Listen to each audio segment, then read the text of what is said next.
दोस्तों, ये कहानी पूरी तरह से काल्पनिक है और केवल मनोरंजन के लिए बनाया गया है। और इस कहानी में किसी भी व्यक्ति, नाम, उत्पाद या वास्तविकता का अपमान नहीं किया गया है। अगर आप लोग हमारे पीआरएम नॉवल चैनल पर नए हैं तो वीडियो को लाइक और चैनल को सब्सक्राइब जरूर करें, ताकि हम आप तक ऐसी वीडियो पहुंचाते रहें। अगर एपिसोड में कहीं कोई गलती होती है तो आप हमें कमेंट कर हम उसे दोबारा अपलोड करेंगे। धन्यवाद। आप देख रहे हैं flirty wives rude hero. Episode 38 passionate kiss और इंटीमेट हुआ। तंच अमायरा को लगातार देख रहा था। उसकी आंखों में कोई भी इमोशंस नहीं थे। वो अमायरा के पास ही खड़ा था और उसका हाथ उसकी जेब में था। उसकी आंखें धीरे धीरे और भी ज्यादा डार्क होती जा रही थी। ऐसा लग रहा था वो किसी गहरी सोच में गुम था। उसकी नजरें अमायरा के ऊपर से हटने का नाम ही नहीं ले रही थी। अमायरा आंखें बंद करके लेटी हुई थी। वो थोड़ी सी कमजोर लग रही थी। उसका चेहरा पीला पड़ा था। डॉक्टर डरते हुए 2 कदम की दूरी पर खड़ी थी। उनका सर नीचे की तरफ झुका हुआ था। रूम का टेम्परेचर धीरे धीरे बढ़ रहा था। तंच डॉक्टर की तरफ बिना देखे ही कोल्ड आवाज में बोला, अगर तुमने मुंह नहीं खोला तो मैं इस बात का ख्याल रखूंगा कि तुम जिंदगी भर मुंह न खोल पाओ। उसकी धमकी को सुनकर डॉक्टर डर जाती है। वो अपने माथे पर आए पसीने को पोंछते हुए जल्दी से बोली, मिस्टर जिंदल, आपकी वाइफ की हालत अब ठीक है। उनके सर में दर्द इसलिए हो रहा है क्योंकि उन्हें अपनी पिछली जिंदगी के बारे में धीरे धीरे याद आ रहा है। लेकिन अगर वह अपने दिमाग पर इस तरह जोर डालेंगी तो उनकी हेल्थ के लिए ये ठीक नहीं रहेगा। इसलिए आप कोशिश करिए कि वो अपने दिमाग पर ज्यादा जोर न डालें। इतना कहते ही डॉक्टर चुप हो जाती है। तंच के चेहरे पर कोई भी बदलाव नहीं आता। लगभग 10 मिनट ऐसे ही बीत जाते हैं, मगर डॉक्टर अभी भी नहीं गई थी।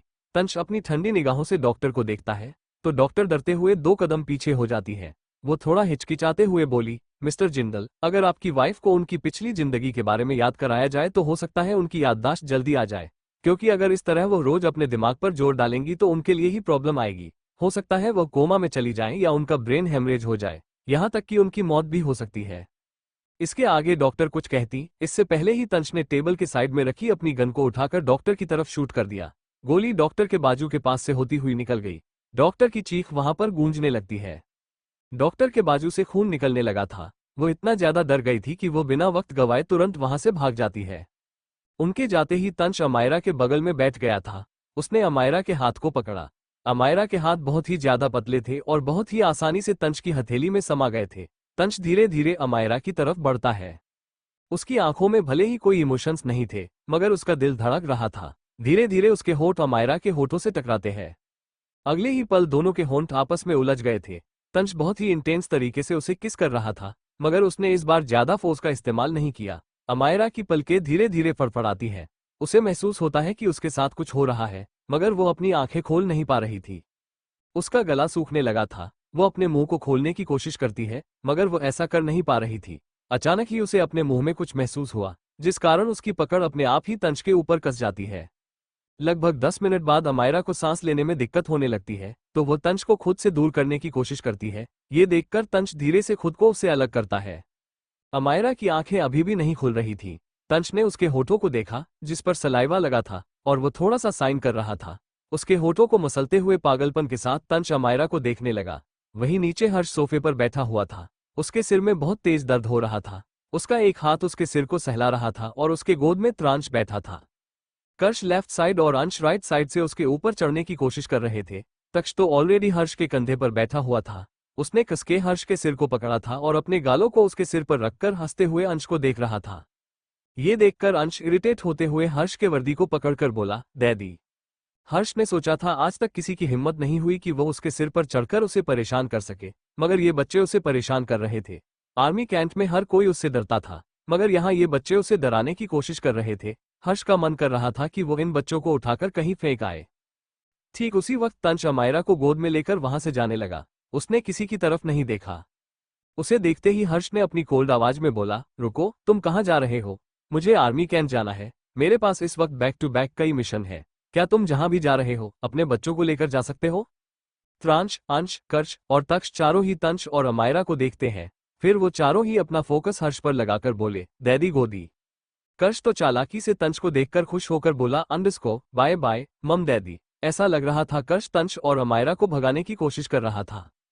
उन चारों में से कोई भी तंच को नहीं देखता और ना ही उसके पास जाने के लिए जिद कर रहे थे। वो चारों ही हर्ष से चिपके हुए थे। तंच बिल्कुल भी नहीं रुकता, वो तुरंत वहां से चला जाता है। ठीक उसी वक्त जय अंदर आता है। जय जब बच्चों को देखता है तो उसका सारा गुस्सा चला जाता है। वो हर्ष की हालत देखकर डेविल स्माइल करके बोला, बिग ब्रो, आपकी हालत काफी ज्यादा खराब हो चुकी है। इतना कहते हुए वह भी जाकर आराम से सोफे पर बैठ जाता है, फिर टेबल से एक एप्पल उठाकर खाने लगता है। हर्ष उसे ऑर्डर देते हुए गुस्से में बोला, इन्हें संभालो, मुझे हेडक्वार्टर जाना है। आज शाम या सुबह होते ही मुझे एक मिशन के लिए बाहर जाना है। जय अपने कंधे ऊपर करके आराम से बोला, अगर मैं इन तीनों को संभाल भी लेता हूं तो उस छोटे वाले को कौन संभालेगा? सबको पता है वो अम्मू, सिस्टर, लिटिल ब्रदर और आपके अलावा किसी के पास नहीं जाता। हर्ष थोड़ा परेशान होकर त्रांश को देख रहा था। त्रांश उसे अपनी नीली आंखों से गौर से देख रहा था। हर्ष ने ज्यादा देर तक उसकी आंखों में नहीं देखा। ये देखकर जय डेविल स्माइल करके बोला, आप तो उसकी आंखों में भी ज्यादा देर तक नहीं देख सकते, वरना हिप्नोटाइज होकर आप पूरे वक्त उसे गोद में लेकर ही घूमेंगे। हर्ष गुस्से में उसे देखकर बोला, इन तीनों को संभालो। जय अंश, तक्ष और कर्ष को लेने की कोशिश करता है, मगर वो तीनों नहीं जाते और हर्ष से चिपक जाते हैं।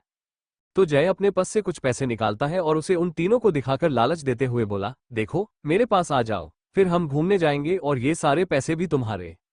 पैसे को देखते ही कर्ष सबसे पहले अपने हाथ को ऊपर उठाकर बोला, गोदी।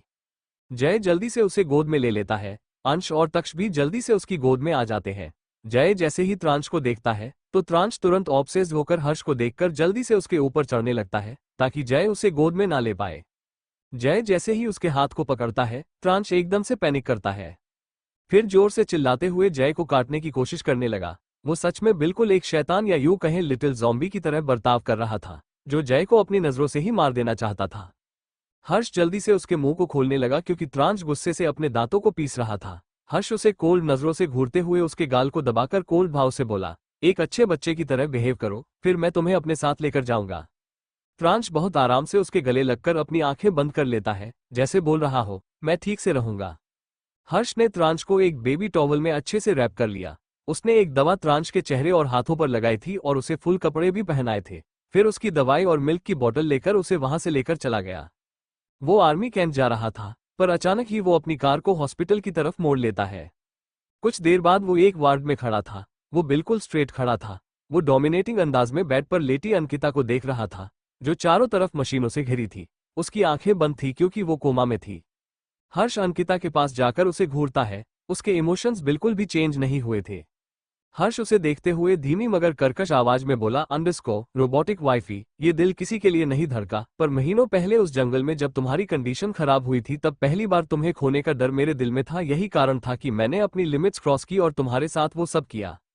मुझे पता है तुम्हारे अंदर कोई फीलिंग्स नहीं है, फिर भी मुझे बचाने के लिए तुमने गोली खाई। तभी मुझे तुम्हारी सच्चाई पता चली कि तुम एक मोस्ट वांटेड क्रिमिनल हो, जिसे पूरी दुनिया की पुलिस और आर्मी ढूंढ रही है।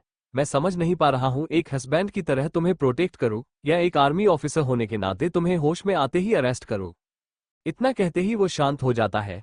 इसके आगे उसने कुछ भी नहीं कहा, मगर उसकी आंखों में कोई इमोशंस नहीं आ रहे थे।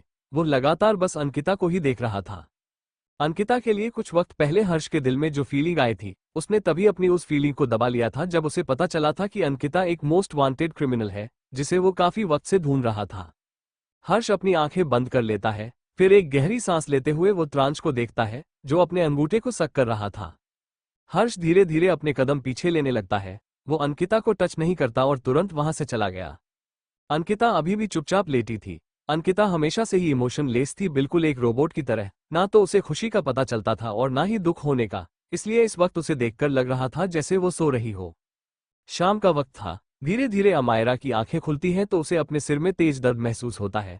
वो जब अपनी आंखें खोलकर सीलिंग को देखती है, पहले तो उसे कुछ समझ नहीं आता, लेकिन फिर वो खुद को एक अनजान जगह पाती है तो हड़बड़ाकर उठ जाती है। आखिर कहाँ है अमायरा? क्या हुआ था हर्ष और अंकिता के साथ? हर्ष को उसकी सच्चाई कैसे पता चली थी? क्या होगा जब अंकिता को होश आएगा? तंश अमायरा की याददाश्त लाने के लिए क्या करेगा? जानने के लिए बने रहे। अब आगे क्या होगा जानने के लिए बने रहिए सिर्फ हमारे यूट्यूब चैनल पर। Episode 39 wifey. हम फिर से दो जिसमें एक जान होंगे और आज तुम मेरा पागलपन देखोगी। शाम का वक्त था। धीरे धीरे अमायरा की आंखें खुलती हैं तो उसे अपने सिर में तेज दर्द महसूस होता है। वो जब अपनी आंखें खोलकर सीलिंग को देखती है, पहले तो उसे कुछ समझ नहीं आता, लेकिन फिर वो खुद को एक अनजान जगह पाती है तो हड़बड़ाकर उठ जाती है। उसने आसपास देखा तो वहां पर कुछ भी नजर नहीं आया। पूरा रूम खाली था। अमायरा हैरानी से बड़बड़ाती है, ये कौन सी जगह है? इतना कहते हुए वो जल्दी से बेड के नीचे उतर जाती है। वो समझ नहीं पा रही थी कि आखिर वो कहाँ है। चलने में भी उसे थोड़ी सी कमजोरी महसूस होती है। उसका गला सूखता जा रहा था, तो वो आसपास देखती है उसे ग्लास में पानी दिख जाता है तो वो जल्दी से पानी पीती है। अब उसे थोड़ी राहत महसूस होती है। इसके बाद फिर वो घबराते हुए बोली, आखिर यह कौन सी जगह है और मैं यहाँ कैसे आई, और मेरे साथ बेहोश होने से पहले लास्ट टाइम क्या हुआ था। इतना कहते हुए उसकी नज़र मिरर पर गई और अचानक वो शॉक हो गई क्योंकि उसके होंठ एकदम लाल थे और सूजे हुए थे।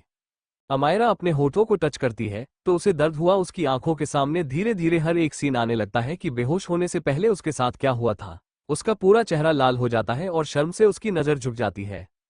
उसका दिल इस वक्त जोर से धड़क रहा था। वो अपनी इस फीलिंग को ठीक से समझ नहीं पा रही थी, लेकिन इतना जरूर था कि यह फीलिंग तंज के लिए थी। ठीक उसी वक्त फोन बजने की आवाज उसे सुनाई देती है। अमायरा अपने होश में आते हुए फोन की तरफ देखती है तो यह उसका ही फोन था।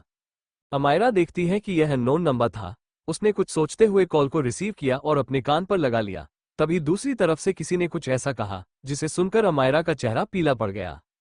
वो फोन पर अपनी पकड़ कस देती है, फिर गुस्से में बोली, शट अप, तुम हो कौन, और अपनी घटिया जैसी बातें बंद करो समझे, और तुम्हें मेरे या तंज के बारे में कैसे पता। दूसरी तरफ वाले इंसान ने फिर से कुछ ऐसा कहा कि अमायरा तो उसको बात पर यकीन नहीं कर पाए। वो दांत पीसते हुए बोली, तंज ऐसा नहीं कर सकता, और दोबारा मुझे कॉल मत करना, समझे।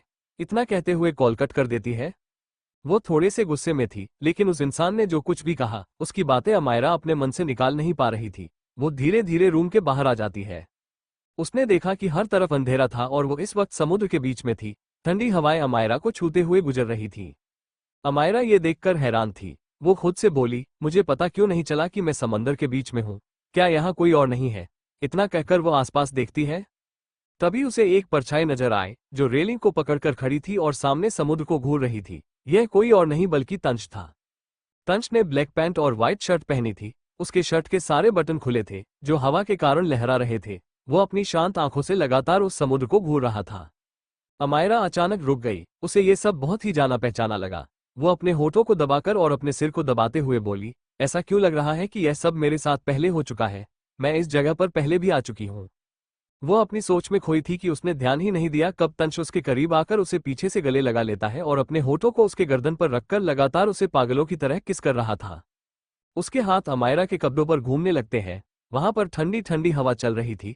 ऊपर से नवंबर का महीना था, जिस कारण अमायरा अंदर तक कांप गई। तंश के हाथ जैसे ही उसके कपड़े के अंदर जाकर उसकी बॉडी को छूते हैं, अमायरा के रोंगटे खड़े हो गए और वो एकदम से अपनी आंखें खोल देती है। अमायरा तंश को खुद से दूर करने लगी। जब तंश उससे दूर नहीं हुआ तो अमायरा कांपती हुई आवाज में बोली, तुम्हारे हाथ बहुत ठंडे हैं और तुम ये क्या कर रहे हो। तंश उसके गर्दन पर अपनी जीभ फिराते हुए मदहोश भरी आवाज में बोला, अंडरस्को हम वाइफी, क्या तुम्हें सच में नहीं पता मैं क्या कर रहा हूँ। और ध्यान से देखो इस जगह को, ये वही जगह है जहां हम एक दूसरे के हुए थे, जहां हमने अपनी फर्स्ट नाइट स्पेंड की थी। अमायरा अपनी आंखें खोलकर देखती है तो उसे कुछ कुछ चीजें जैसे याद आ रही थी, मगर पूरी तरह से नहीं। तंश अचानक अमायरा को वही बिछे गद्दे पर फेंकते हुए उसके ऊपर आ गया। अमायरा गद्दे पर गिरते ही उसे हैरानी से देखने लगी। वो कुछ रिएक्ट करती उससे पहले ही तंश बगल में रखी हथकड़ी को उठाकर डेविल स्माइल करके बोला, underscore wifey, do you remember all this. Amaira जल्दी से हथकड़ी से अपने हाथ को छुड़ाने की कोशिश करती है तो तंश शर्ट निकालकर फेंकते हुए मैग्नेटिक वॉइस में बोला, अंडरस्को वाइफी, याद आया, बिल्कुल ऐसे ही मैंने तुम्हारे हाथ बंधे थे ताकि तुम हमारी नाइट को स्पॉइल न कर सको। तुम पूरी रात मेरे नीचे थी और चिल्लाती रही। वाइफी, तुम हमारी उस स्पेशल नाइट को कैसे भूल सकती हो। उस रात सिर्फ हमारी बॉडी ही नहीं, हमारी सोल भी एक हुई थी। अमायरा उसके आवाज में एक पागलपन के साथ साथ उसकी बेदर्दी भरी टच को महसूस कर रही थी। अमायरा खुद को छुड़ाने की कोशिश करती है। तंश उसके ड्रेस को निकालता उससे पहले ही अमायरा को वो फोन कॉल की याद आ गई तो उसकी आंखों में गुस्सा नजर आने लगा। अमायरा गुस्से में बोली, अंडरस्को, क्या तुम्हें केवल यही सब चाहिए। उसने बिल्कुल सही कहा था, तुम्हें केवल बॉडी से प्यार है और तुम यहाँ मुझे केवल इसलिए लाए ही ताकि मुझे जान से मार सको। ये सुनते ही तंश की आंखें कोल्ड हो जाती है। उसका ऑरा और भी ज्यादा खतरनाक हो जाता है। उसने कस के अमायरा की कलाई को पकड़ा हुआ था, फिर अपने होठों को अमायरा के कान के पास ले जाते हुए दांत पीसकर बोला, underscore, you are right wifey, मैं पहले तुम्हारे इस सॉफ्ट बॉडी को अच्छे से सेटिस्फाइड करूंगा, फिर इसी समंदर में तुम्हें मारकर फेंक दूंगा। अमायरा उसकी बात सुनकर और भी ज्यादा गुस्से में आ जाती है। उसके दोनों हाथ में हथकड़ी लगी थी जिसे वो खोल नहीं पा रही थी। वो अपनी बॉडी को इधर उधर करते हुए गुस्से में बोली, अंडरस्को, तुम्हारा सच मुझे पता चल चुका है। इतने वक्त से तुम मेरे सामने एक अच्छे पति होने का ड्रामा कर रहे थे। मुझे पता चल चुका है तुम एक पागल आदमी हो जिसे इलाज की जरूरत है, जिसे पागल खाने में होना चाहिए, मगर तुम यहाँ पर मेरे साथ ये सब कर रहे हो। अमायरा के मुंह से ऐसी बातें सुनकर तंच गुस्से से पागल हो गया। वह अमायरा के बालों को कस के पकड़ते हुए गुस्से में पूछता है, अंडरस्को, क्या तुमने किसी से बात की या किसी ने तुमसे कुछ कहा? अमायरा उसके इस रिएक्शन को देखकर गुस्से से बोली, अंडरस्को, ऐसा लगता है उस इंसान ने मुझे बिल्कुल सच बताया था तुम्हारे बारे में। तुम एक साइको हो जो लोगों को बस ऐसे ही मार डालता है। तुमने तो अपनी छोटी मॉम को भी जान से मार डाला, अपनी दोस्त को मार डाला, यही नहीं अपने कजन को भी जान से मारने की कोशिश की। तुम एक साइको आदमी हो, दूर रहो मुझसे। मैं नहीं चाहती तुम मुझे हाथ भी लगाओ। तुम्हारा मुझ पर कोई हक नहीं है, कोई हक नहीं। अब तो मुझे अपनी याददाश्त भी वापस नहीं चाहिए, चले जाओ यहाँ से।